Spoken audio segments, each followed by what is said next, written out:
La comédienne a été au cœur d'un terrible secret de famille. Victoria Abril, qui fête ce 4 juillet son 64e anniversaire, avait confirmé une information folle concernant son enfance et surtout son père. Une histoire digne d'un film.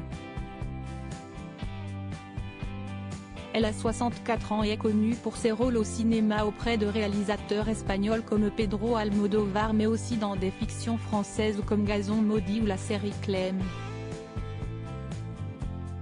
Victoria Abril, véritable rayon de soleil, a eu une enfance particulière puisqu'elle a grandi dans l'idée que son papa était mort alors qu'il n'était rien.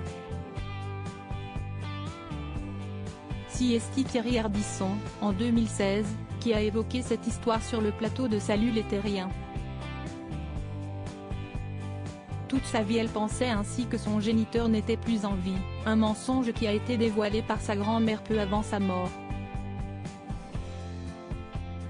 Elle dit « Ton père n'est pas mort, il vit toujours. Il est ingénieur à Madrid et il est remarié », a raconté l'homme en noir.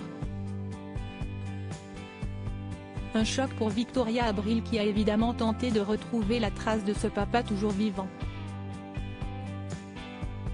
Après des recherches, Victoria Abril retrouve donc sa trace, mais nouveau choc, entre-temps, il est vraiment décédé. Oui, si est vrai, il est mort 2 fois, avait-elle réagi en plateau.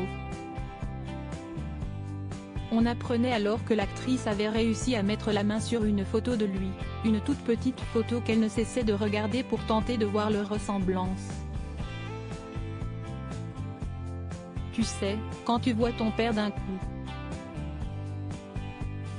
Normalement tu as toute la vie pour t'habituer à sa gueule et l'aimer. Mais là, quand tu le vois d'un coup, je me suis dit il faut que ça dure, il faut que j'y aille petit à petit, pour voir ses couleurs, sa peau, son front, ses sourcils, ses yeux, son nez.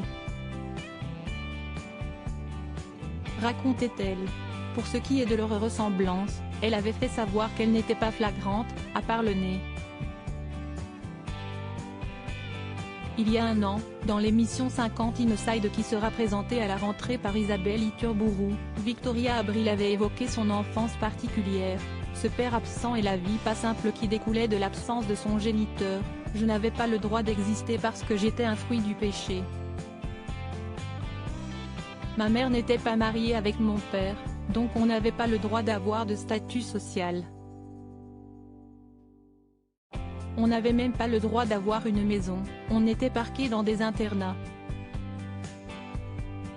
Je viens de cette réalité-là.